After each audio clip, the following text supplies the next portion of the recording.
Hey, CNFers. Do you have a nice Halloween? Thanks to zero trick-or-treaters for the third year in a row, Mr. Goodbar unleashed caloric hell on your host. Welcome back to another episode of the Creative Nonfiction Podcast, the show where I speak with the world's best artists about creating works of nonfiction to try and tease out the habits, origins, and routines so that you can apply their skills of mastery to your own work. And today's guest is an extra special one, Madeleine Blais, winner of the Pulitzer Prize for feature writing for her story Zepp's Last Stand. I took her memoir class back in 2003 at UMass Amherst, and we always managed to stay in touch over the years. She's a friend and a treasured mentor, so I'm delighted to speak with her about her career and her latest book, To the New Owners, a Martha's Vineyard memoir. Maddy is also the author of Uphill Walkers, Portrait of a Family. In These Girls, Hope is a Muscle, which Sports Illustrated named one of the 100 best sports books of the 20th century. And The Heart is an Instrument, Portraits in Journalism. And her piece that would eventually become the book for In These Girls is the lead piece in The Stories We Tell, the new anthology published by the Sager Group showcasing the best women journalists.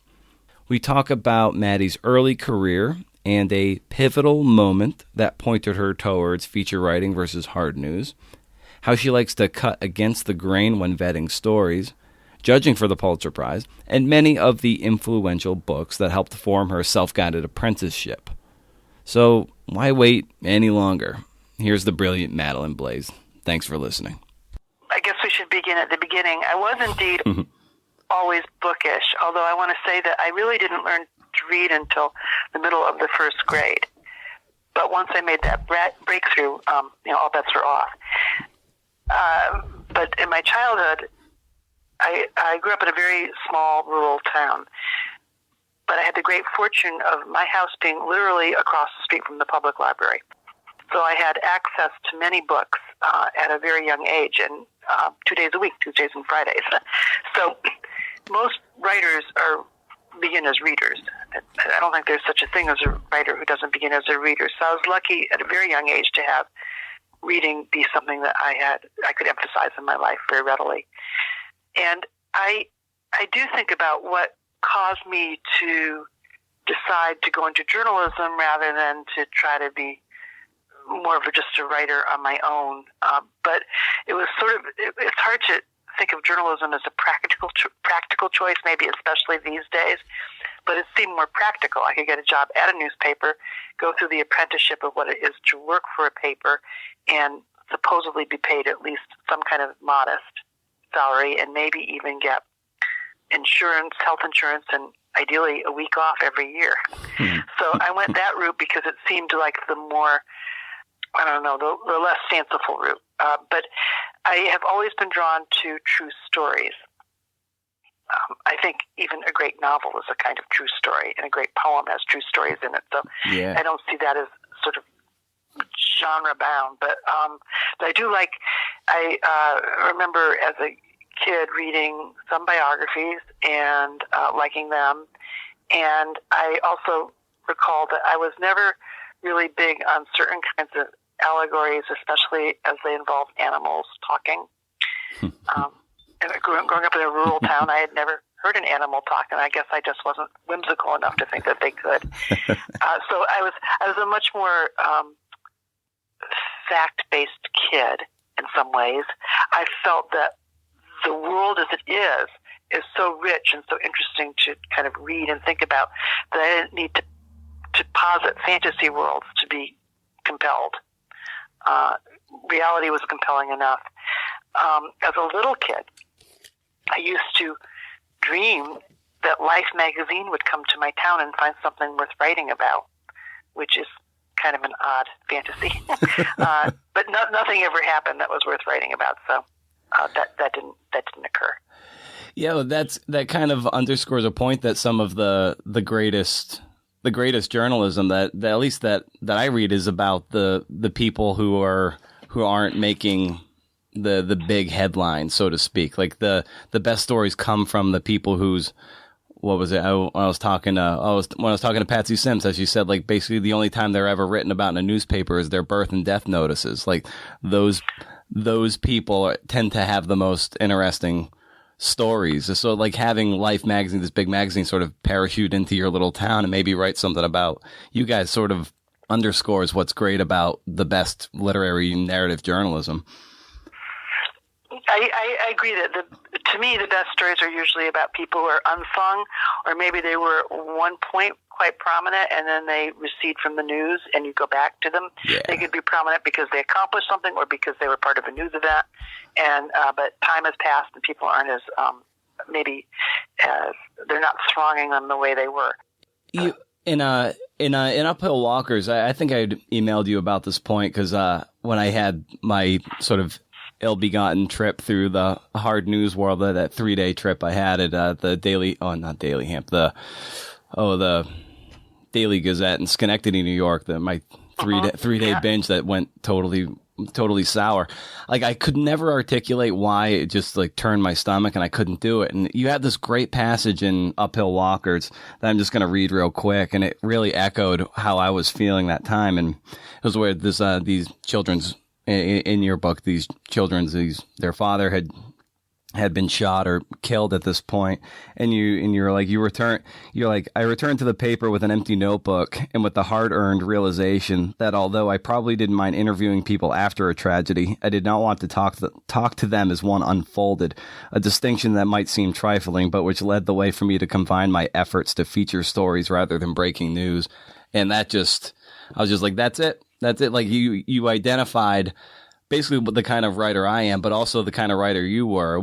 At that point, was that kind of a turn for you when you realized that, like, all right, this is the kind of writer I am, and I have to sort of pivot and go in that direction? It was a big pivot because up until that point, I was pretty young at that point, but it seemed like the thrust of journalism and what was going to really help you make a name for yourself was covering hard news. So, and the bigger the event and the more public it was, the more prominent you would be in some ways, but just because you could borrow from that fame or whatever.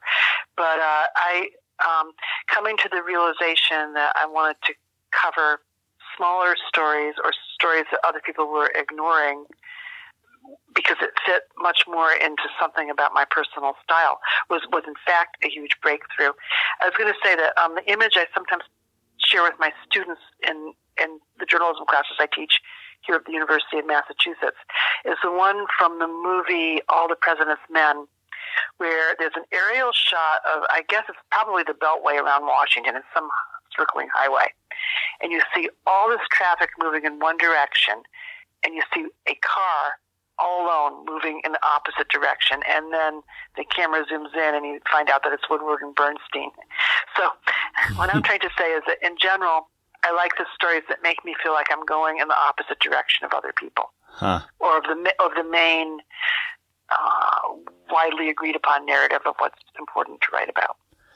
And I know for personally that when I had this like super sort of hyper inadequacy when I realized I couldn't do the hard news that a lot of other people could do with ease. Like when they hear the police scanner, they want to get in their car and speed to the accident. When I was just like, I would rather let the victims be able to sort of stew in that for a little bit and then come back to them a week later or months later or something. Was it like a switch went off and you were just totally okay with that, or did you have a sense of like maybe you weren't as good a reporter as other people were? No, I think I was okay with it, but not entirely, because a few years after the passage that you shared, the events described in that passage, I remember I was at a newspaper in New Jersey, and we were not far away. We were an hour or so away from where the Democratic convention was going to be held at Madison Square Garden, which I could not wait to go to. And because we were so close to the action, a lot of the reporters in the paper were groomed to go. It was a cheap date for the paper. They didn't have to spend a fortune getting us in and out of town.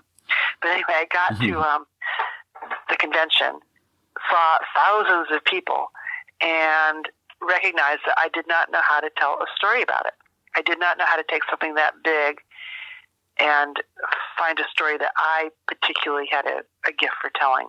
And so I spun my wheels for about 3 or 4 days.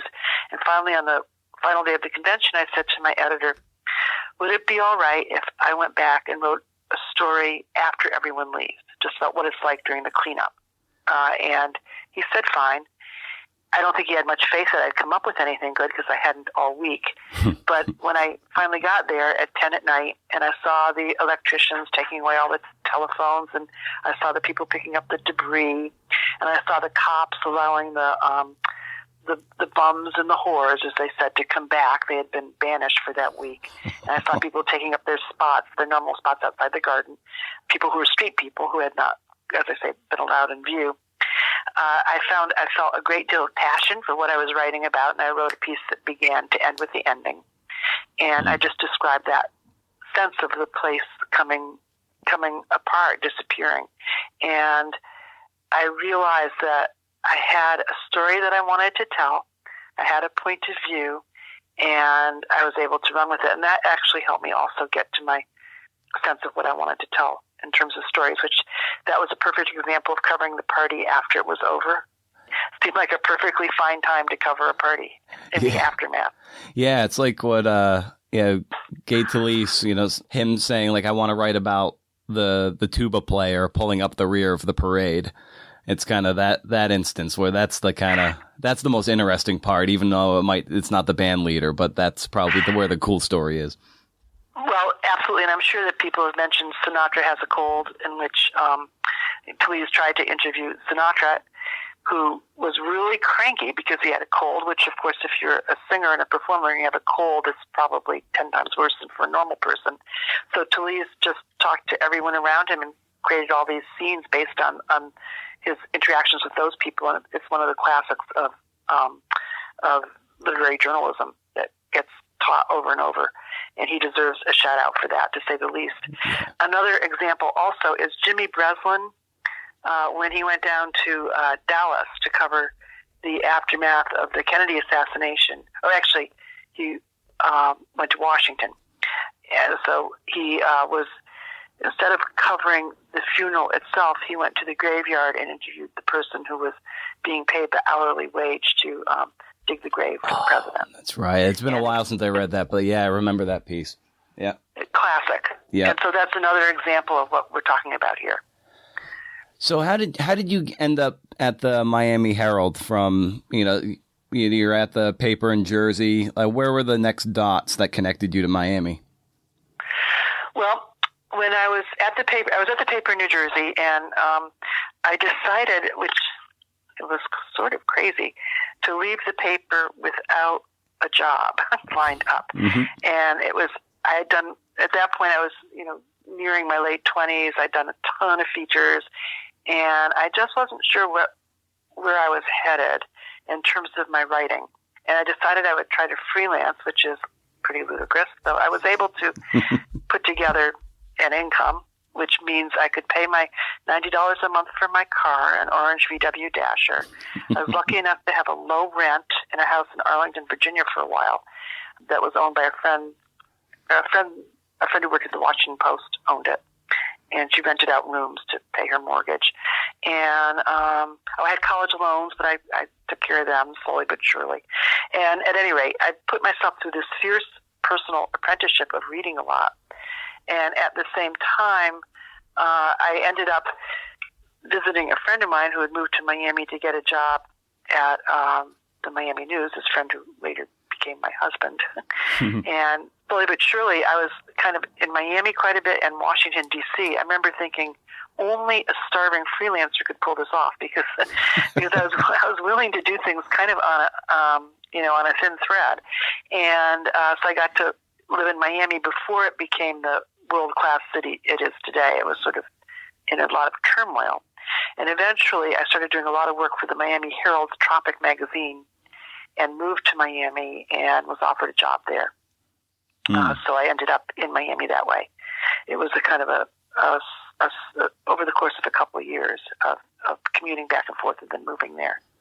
what year was that when you finally took up residence in Miami? Well, I'd say it was around late 70s. I know the Miami Herald offered me the full-time job in 79. And I remember the editor calling me, Larry Bloom, who's still around, and he wanted to offer me the job. He said, you have to understand that these jobs really come available every 10 years or so. So you might want to consider that as part of your thought process here. Yeah. And he was right. It was the job that didn't come available very often, and so I took it, and then of course never looked back. It was a wonderful interlude. And you said that you were kind of giving yourself sort of a self-education by sort of expanding your reading probably into these other forms of longer feature writing and stuff that really helped your writing gain a next level of elevation. So what were some of the people and pieces you were reading to help, just further strengthen the type of feature writing you were doing? Okay. I have an odd answer here. I think in my 20s, I was so consumed by journalism, daily, weekly, monthly, that I was reading a lot of magazines and newspapers and articles. And during that self-administered apprenticeship, I decided to reacquaint myself with reading and with literature. And I started reading or rereading, as the case may be, great novels, and looking at what the writers did in those books. And I started also trying to read more in the field of literary journalism, because that was when I went to college. Right after that, I went to Columbia School of Journalism, and I remember we didn't have a course in literary journalism at that time because it wasn't really codified into a genre. And the way I heard about books was through classmates who were better read than I, and they would refer to like George Orwell, Down and Out in London and Paris, or Homage to Catalonia, or they would refer to James Agee, Let Us Now Praise Famous Men. And they would also, some of them, for some reason, knew some of his essays that had been in Fortune magazine, I believe it was. And so I ended up with a kind of an ad hoc reading list that I created. I should say that, though, when In Cold Blood came out, which was in the late 60s, I read it pretty much hot off the presses. I didn't read it in serial form in the New Yorker. I read it as a book. And I remember thinking that it was a huge breakthrough for me, because I could see that the kind of literature I wanted to write could indeed be fact-based. Now, the sorry truth is that we have found out in the fullness of time that it's quite possible, or more than possible, it seems proven, that Truman Capote piped some of the scenes in that book. And therefore its legacy has been undercut considerably. But at the time, I took it at face value, and I felt that you could be a person covering the world and write that kind of book, and that you could do so with, complete integrity. In the early 80s, I remember being quite taken with a series in the New Yorker that became a book by Susan Sheehan, Is There No Place on Earth for Somebody Like Me, which was a portrait of a woman who'd been kind of, revolving doored in and out of a place called Creedmoor, a mental hospital psychiatric institution in New York. And she, the author, just did a beautiful job of that felt to me totally authentic, and was of capturing what this woman had to say, this woman who people dismissed as crazy, who in fact was heartbreaking, and she made sense. If you paid enough attention, she made total sense. And I remember taking that thought from reading that book into certain stories that I wrote, where people said, well, this is a senseless event. And I keep saying to myself, even to this day, if you pay enough attention, you may find this series of events makes total sense. Yeah, and to pay enough attention, you have to really cultivate a sense of patience too, and be willing to hang out and put in the time, not knowing if it's actually going to come together in the end. I wonder how long did it take you to realize that sometimes things do take a long time, and then sometimes they don't come together. Well, I try to tell myself that nothing is ever wasted. So if I start on something that really is flat or not going anywhere, I'm just not getting, doors are shutting in my face, I still try to say, well, at least something's going to come out of this eventually, and there'll be a sad, sorry file on my computer that never gets opened because there's no reason to really open it. But I think it's best to, as Emily Dickinson, who of course is from Amherst, Massachusetts, once wrote she wrote about dwelling in possibility. So I think as a journalist and as a writer, you're dwelling in possibility in terms of what you're doing at every moment. It's fraught with hope, as we say. You're looking at either a blank sheet of paper in the old days or a blank screen, and you're trying to make something out of nothing, and you just have to continually try to instill in yourself the faith that this will turn out to be something. And with a lot of these great writers you're reading and contemporary and even some of the older stuff, and for folks that are looking to break into some bigger magazine writing, bigger feature writing, the type of stuff that you were doing and really just purely masterful at, like what did that deconstruction, or what does that look like to make it manageable that you can sort of do that type of work? Like the work itself, the final product sometimes can look so overwhelmingly beautiful that you forget that it is like a piece by piece kind of piece of work and craftsmanship. Where do you start when you look to deconstruct great work so that maybe you can do the same thing? It's funny. There's a great line from Yeats, something about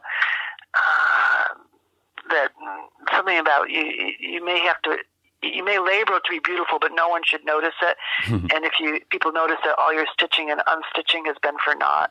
So if you read something that seems like it's beautifully done, at first you're right. You can't tell how the person did it. That you shouldn't be able to, in a way. It's only after revisiting it and looking at various chess moves that they made that you begin to kind of analyze what might have happened to help create this material, or what might have led the writer to that scene. I think of Catherine Boo in The Beautiful Forevers. Is that right? The name of it? The book set in India, and also her wonderful essay, The Marriage Cure. And in the case of someone like Catherine Boo, what you really get a sense of, if you want to know her trick, I think she's a world-class person. She's world-class at hanging out and just being patient and letting the moments kind of unfold. So she's not lunging after a quick quote or anything like that. So with this kind of work, with literary journalism, there has to be some sense of that the process will unfold in its own time. And you have to be willing to hang out. And so you get to the Herald in it's 1979, and then how did you come to the story that would eventually become a Zepp's Last Stand? The story of Zepp's Last Stand occurred partly because Zepp, who at that point was an old man living in Deerfield Beach, Florida, felt all his life he'd had a story to tell, that he'd been wronged. And now that he was retired and with nothing else much to do, especially since I believe it was his third wife had died, maybe it was, I forget. He'd been married several times. His wife had died, and he was actually feeling quite grief-stricken about that. And part of the way he just constructed meaning in his days is that he would show up at various newspapers throughout South Florida, and back in those days there were lots of them. There was not just the papers in Fort Lauderdale and Miami and Palm Beach, but also lots of smaller papers. And he would just waltz into the newsroom, an old man with a briefcase, and say that he had a story to tell. And usually at these papers, people would be reasonably polite, especially if they weren't at that moment in a huge deadline crunch. And they would find somebody pretty young and green to be polite to him and listen to his story. And then he would go his merry way because people weren't picking up on it. But somehow my editor at Tropic Magazine at the Miami Herald, Larry Bloom, connected with Zepp in the story and suggested that I contact Zepp. So I was probably the first reporter that had actually called him. And I went and talked to him and got the details of his of the story that had been bothering him for all these years, which is he believed that he had been unfairly, dishonorably discharged during World War I. He'd been a soldier. He said during the midst of the war, he tried to become a CO. They wouldn't let him. They put him in Leavenworth, and he felt quite disgraced by that. He ended up having a more than prosperous life in Cleveland, Ohio. He was the executive director, if I recall correctly, of the Community Chest, which is a little bit like the United Fund, or maybe even a precursor to it. So he had a prominent job in town. He basically was a fundraiser, and he knew how to convince people of how to give him money, that then would go into the Community Chest and be given out to other people. He said, I love one of his quotes. He said he was really good, particularly at flattering the ladies. And he said, I use the oil can profusely, which I never forgot. At any rate, he had one story to tell, really, which was this terrible injustice. And that was what my article was about. It was about how he was able, through a fluke, to get a hearing at the Pentagon, get them to reopen his case. He'd already had a hearing in the early 50s, 1950s. We're now talking 1979. In the early 50s, where he had been, his dishonorable discharge had been upgraded to a general discharge, but he felt he should have an honorable discharge. So he wanted to take his case to Washington. Through a mistake, he was given a hearing. The Pentagon went through with it. He took an overnight train, an Amtrak train, to Washington, D.C., got off the train, met with an Amnesty International attorney at 6 or 6:30 in the morning in an empty coffee shop, and then proceeded to the hearing, which was at 9 or 9:30 at the Pentagon on the subway, and presented his case. He presented the same case I had heard him present many times because I'd interviewed him over several occasions, and he had the same information, the same tearful pause, the same hitch in his voice, the exact same story they told over and over. And the fellows at the Pentagon, who included 4 WW2 veterans and 1 Korean War veteran, listened politely, and said they'd get back in touch with him. And when they finally did, they told him that he was very displeased. It was 4 out of the 5 had voted to give him the upgrade. He was really mad at the one person who hadn't, and was all set to go to Washington and kick him to the high heavens or something, which was a somewhat belligerent attitude for a CO. Yeah. But, in other words, this was a very contradictory man. But he was a person, you look at him, you see an older person, a much older person, towards the end of his life, but there's a story he wants told. He's burning to tell it, and indeed, that's what I covered. I was going to just say that recently at the university, I'm teaching a course in sports literature, and I've asked the class to read The Boys on the Boat, which is about Seattle, as you know, in the Olympics. And the class has learned that the author really would not have had this book if the main character, Joe, if his daughter hadn't said, my father is quite old, he has a great story to tell, will you talk to him? He likes another book that you wrote. And so the author spent a couple of months with this person during his end days, really, with Joe. And then through that series of interviews built on it and wrote this really incredible book. And so that's just another example of somebody that you would just see maybe walking down the street, a mild-mannered person, no reason to suspect that there's this depth there necessarily. However, if you're a writer, a feature writer, or a person who does long form, you start to suspect a lot of depth in a lot of people. It's just a matter of making yourself available to see if you can help them access the material. And of course, Zepp's Last Stand won you the Pulitzer Prize. So just kind of take me. I've never spoken to you about that moment. Like, what was that like for you, and how did that change your life? Well, as I always say, it's a handy credential. So it looks good on a resume.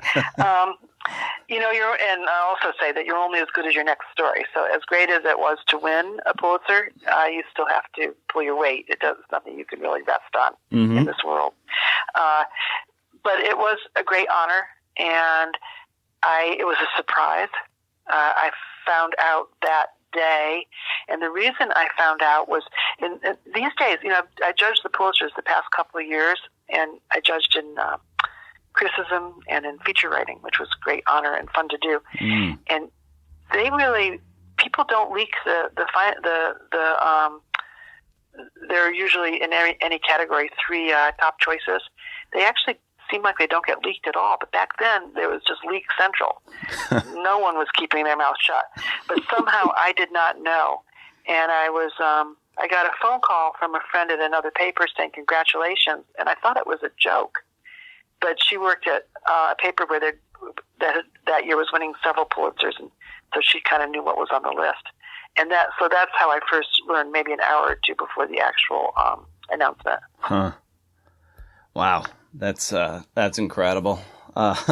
In your recent judging of the award, what are you noticing these days coming out of today's reporting versus the reporting you were doing back then? Oh, well, a couple of things. I mean, feature writing remains, of course, so dear to my heart. So I'll talk about that category first, I guess. Sure. But what you find these days is that there are, amazing AV components to stories, and, almost mini films are made. These AV things are practically mini movies. Oh, like Gene Weingarten's piece. That's with And Gene Weingarten, I should say, he used it for Pearls Before Breakfast. I think that was the name of the piece, right? Yeah, I think. Gene was one of my editors at Tropic Magazine, too. Huh. I maybe should make it clear that at a certain point, Tropic Magazine just seemed to be a publication that was, even though it was part of a newspaper, it had enormous energy. People like the novelist Carl Hyacin worked there. Dave Barry was pretty much discovered by Tropic Magazine, and other writers, Joel Achenbach, Tom Schroeder. Was Capuzzo there too?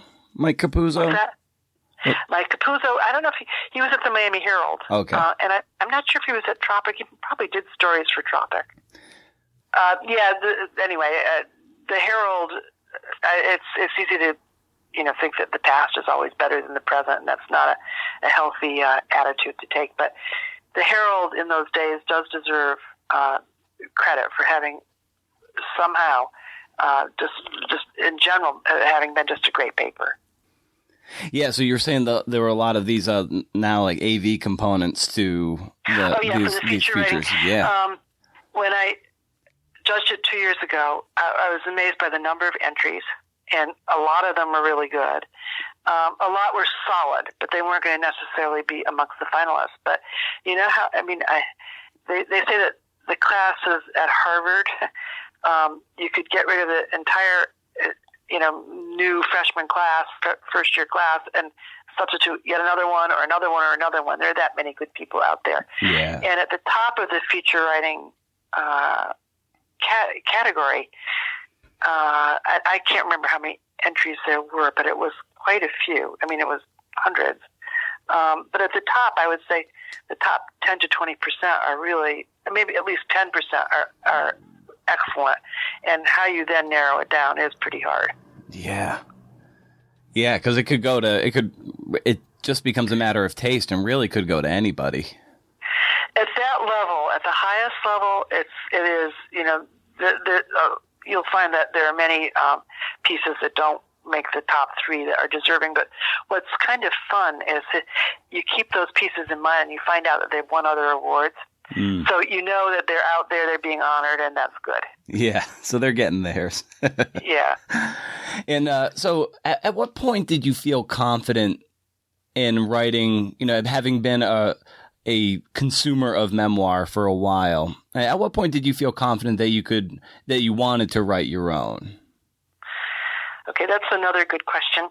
Let me begin by saying that the first memoir I remember reading is The Diary of Anne Frank when I was in 8th grade, and I loved it. a teacher at my public school gave us an exercise where we were supposed to write an essay about the Nuremberg trials. And each is an 8-sentence essay, and each sentence was supposed to embody a rhetorical concept. It was supposed to be a complex sentence, a complex compound sentence, and one sentence was supposed to be, I got to say this right, an exhortation. And so the final sentence of my 8-sentence composition was, but the argument built up, let's bring these people to justice. They were terrible. The final sentence was a pure 8th grade girl sentence. Let not Anne Frank's diary be in vain. So there I was, in love with that book, in love with her voice. I could not believe I was reading it, not because of the sense of history that was breathing down that story, so much as reading it for the portrait of a young adolescent girl, how her family makes her cranky, how she wants to write in her diary, how she wants to be with this boy, this and that. And the next book I remember reading was shortly after that at my public library. I got a hold of a book called Man-Child in the Promised Land, which was a book by a man who had grown up in Harlem, and he was talking about the hardship of that and some of the good points too, but a lot about drugs and violence and stuff of that material of that nature. And I remember reading that. Now that was totally different than my rural white town, but also I just remember thinking, this is just amazing to have somebody share their life to this degree. And so I was hooked, I'd say 8th or 9th grade on Memoir. And then as time went on, when I was doing my fierce reading apprenticeship, some books came out and that it came out kind of during that time, perhaps right before it, but I read Frank Conroy's Stop Time. I read Jeffrey Wolf's Duke of Deception and Frederick Exley's Fans Notes, as well as Memoirs of a Catholic Girlhood by Mary McCarthy. So I started reading these books that were memoirs, not just novels and not just nonfiction, but that particular form. And I realized I just had an affinity for reading it, if nothing else. I remember I was given a book to review at one point by the Herald called Home Before Dark by Susan Cheever, which was a book about her father, John Cheever. And it was almost like she made a preemptive strike against future biographers, which was great, and wrote about her father, who was a complicated person, which is usually sometimes a euphemism for someone who's unappealing. He was very appealing, but he also had a lot of struggles. And she was able to give a kind of a loving, full, and I'd say forthright portrait of him. And I remember being quite taken with that. At what point did you come across A Movable Feast and This Boy's Life? This Boy's Life, I think, when did that come out? I have it right in front. I think that came out in like the late 70s. It came out after, I believe it came out after The Duke of Deception. I know, and A Movable Feast and This Boy's Life are two books that I teach a great deal in my memoir class here at UMass. A Movable Feast, I think that came out in the late 60s. I've got it. I'd have to leave the phone to jump up to look at my bookshelf because this is old-fashioned. I'm on a landline right now. But I read that pretty much when it came out. Okay. And what I loved about A Movable Feast, and I don't love everything Hemingway ever wrote, and I know he is somewhat defrocked because he was, a racist. He was a misogynist, and I think he was, adverse to, obviously to any kind of sexuality that wasn't his, which was a kind of overblown male sexuality. At any rate, so it's easy to maybe discount because we live in a much more polyglot world. But if you read A Movable Feast, you can read it for a number of reasons, but not the least of which is a lot of his advice about writing is spot on. And so if you take that advice to heart, you're going to, I think, make your own work better. Yeah. Yeah, I've come across, there's, I think in the opening chapter there, like he's saying something that was kind of, he's basically taking a sketch of this woman. He's like internalizing her, and it's just like, well, now, I mean, you read this two ways. He was kind of saying like, no, well, now you're mine, essentially. But really what he's doing is just, he's taking in everything so that he can just distill it into the best way on the page. And that hunger is good discipline too. I've taken new meaning out of that one. Before, when I first read that scene, it was just like, oh yeah, he seems to think that having an empty stomach really sharpens his vision, which I just called BS on, because when I'm hungry, I can't focus on anything else. Yeah, but then it was like that hunger, that was his drive, that was his ambition. And that's kind of what it came to after I read it a few times. You're like, nah, it's not about food. It's about that singular vision to be the greatest, or to be the best he can be. And I agree with what you're saying completely. Another thought he shares is something about, I don't have the exact words in front of me, but that and at the end of a given day, you should stop writing when you know what the next sentence will be. So when you come back the next morning, you can just hit the ground running. Yeah. Which is a really, and also when he talks about writing one true sentence, mm-hmm. And how, as a writer, sometimes you'll realize that something you wrote does seem to be, to use your expression, BS free. It seems like you really wrote something you try, and you certainly can see that in great writers that you read when you see a sentence that just does what it's supposed to do. Yeah. Yeah, and you cite like, This Boy's Life and A Movable Feast as like real formative books that that really translated into your memoir of Place to the New Owners. And I just, having taken your class 14 years ago, and then reading this, I got the sense of how important those books were to you then, and then as you wrote this book here, that importance of place, no matter where that place is. And yeah, so as well, how did you come to the story, and how important was place as you were looking to craft your latest book, which is beautiful?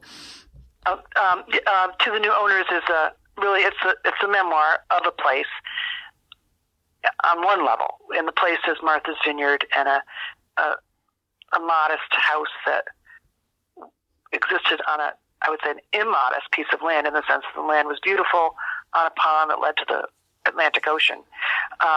And I wanted to write about that house because it was and land were about to be sold. And I wanted to capture the years of life that had been lived on that little piece of property. But at the same time, the book is really a memoir about the family I married into, as much as about the house. So It's kind of a tribute to them, as well as to the island of Martha's Vineyard, which is a very lovely island. It is, it also is complicated, and I tried to capture some of that in what I wrote. But the two memoirs, the Hemingway memoir and the Tobias Wolff memoir, come up because at one point during the many summers we spent there, for various reasons, that Catherine Graham, at that point retired publisher, or maybe about to be retired publisher for the Washington Post, whom I ran into at a memorial service for a mentor of mine, knew that I was going to be on the island with my husband and family for a couple of weeks in the summer, and she said, please give me a call. And I was kind of taken aback, thinking, did she really mean it? And I guess if Catherine Graham says you should call her, at least you should call her, whether she meant it or not. It'd be, kind of discourteous not to call. So I did call, and it turned out that we ended up having a once-a-year meal over the course of the summer of 89 until her death, right before the summer of 2001. And earlier that summer we had spoken, and we had made plans to get together. During the beginning of those years, she was working on her own memoir. She worked on it for a long time, I think 6, 7, or 8 years. And finally it got to the point where I didn't know if it was ever going to come out. And you don't want to push somebody, especially someone of her prominence, to ask how things are going. Writers really can get very touchy about that, because when you're working, you're so away from the world. Having that be a casual social question, like how's your writing going? It's just hard to answer that in a jovial manner, right? Oh yeah. You know what I'm saying? Okay. But at any rate, at one point when we were invited to her house for lunch or dinner, I wanted to bring a hostess gift, which, truthfully, it was very hard to think of what you could bring to Mrs. Graham, because she had her menu all planned. You weren't going to contribute to the meal. She had a French chef, which, of course, made the food beautiful. She had world-class visitors, international people, that, like the King of Jordan, I guess, once visited and gave her beautiful pottery, which I complimented, and she said, that was from the King of Jordan. And once I saw something else, it was from Princess Diana.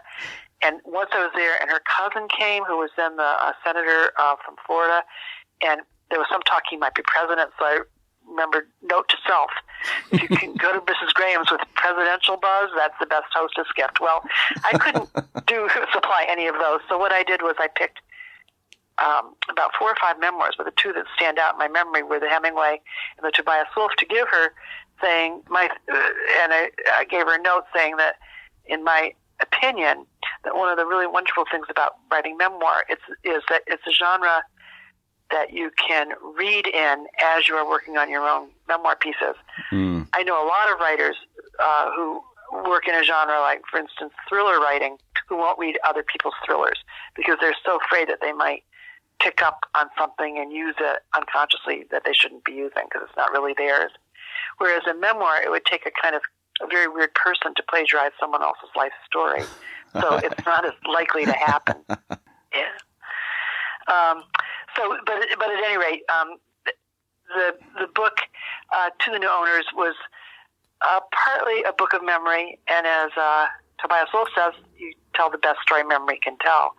So I was trying to write about what a place meant that would no longer be in my life, and I tried also, of course, to bring perspective to it. It had been an enormous privilege to be able to go to that island for 2 weeks every summer, and I wanted to write what I wrote as a way of expressing gratitude, not anything else. Yeah, and you say, like, mining those deep wells of memory, but you also had these great logbooks over the years, and as you were going through the research of this book, like, what was it like for you to really dig deep into those logbooks and relive a lot of that stuff? Well, what I should say is that, and a lot of people who read the book have taken that away as one of their big takeaways has been, our family should start keeping a log. We had purchased from a place called A.G.A. Correas and Sons in Maine ship's logs. So they were, the exact dimensions are in the book, but let's say 11 inches by 12 inches or something. They're bigger than a regular little notebook. And they had extremely, extremely good paper in them. They still do. They're still available to be purchased. And you could personalize the title on each of these logs, which was kind of fun. We ended up with 8 of them over the years. And what happened was that at first people were a little reluctant to write in them, but we made it clear that you could put drivel, you could put a recipe, you could put instructions about how to keep fresh flowers alive in a vase, which is to say, you put an aspirin in the water. You could complain about a snake that you saw on the property, or the ticks, or the poison ivy, or how hard it was to get to the island, and any delays at the steamship authority. Or you could write something more meaningful and deep, or you could draw. And so, as the years went by, these logs became so important to ourselves and our company that people would come to the house, and before they'd even unpack their suitcases or put the groceries in the icebox, they'd be lunging at these logs and just going through them over and over to remember what they had written before, or what someone else had written or drawn or whatever. And I had those 8 logs as part of my research that I could rely on to help give a sense of that place over the years and of time passing. Yeah. And was this a hard book for you to write? Well, and it was hard because all books are kind of hard to write, but it was also, I was really happy to be writing it because I felt if I couldn't, I felt that when the new owners bought the property that, of course, they knew they were getting a beautiful spot, but they couldn't, how could they, you can't hold them responsible for this, how could they understand what I felt they were buying, which is the entire emotional weight of the time that I'd spent there and that my family had and that my extended family had and our guests had. And I didn't want that to be lost, to just simply be something that gets signed away, by a deed that's, registered with the property office in town. I wanted that meaning to stay alive. So it was, and I think that the opportunity to keep something that important to me alive made the book in many ways fun to write. And was it, had you always intended to write about this, or was it the selling of the property that really catapulted you to want to seize the memories that you were thinking that they were buying by taking the property, if that makes any sense? Brendan, I think it was both. I think I had written a little bit about the property and the people in years past, but really the impulse to finally write what I wrote came about when when the sale of the house was quite clearly inevitable, and I had such mixed feelings about it. I always say mixed feelings equal material. So anybody out there who's listening, if you have mixed feelings about something, that's what you should be looking at as your subject matter. That's great. Quite frequently. Well, I know you got to get going, so I should probably, I'll be respectful of your time here. I wish we could talk for another 2 hours, but maybe another time. Brendan, you are great. I'm really glad that we have worked together in the past. I met you first in 2003 in a memoir class at UMass, and later I know you went on to Goucher College, and you got your MFA there when it was under the directorship of the truly amazing Patsy Sims, and also that you have yourself written a beautiful book, 6 Weeks in Saratoga, which is a work of literary nonfiction. So I'm expecting your baseball memoir sometime pretty soon. I hope so. I've been letting it gestate for a while. Walter read it last summer to some chagrin, but yeah, that can be a conversation for another time. But we'll see. I think it'll see the light of day soon, I hope. I hope so too. Awesome. I really do. Well, fantastic. Well, thank you. And thanks so much for the time, Maddy, and we'll certainly be in touch. Okay, thank you so much, Brendan. Great, and thank you. Bye.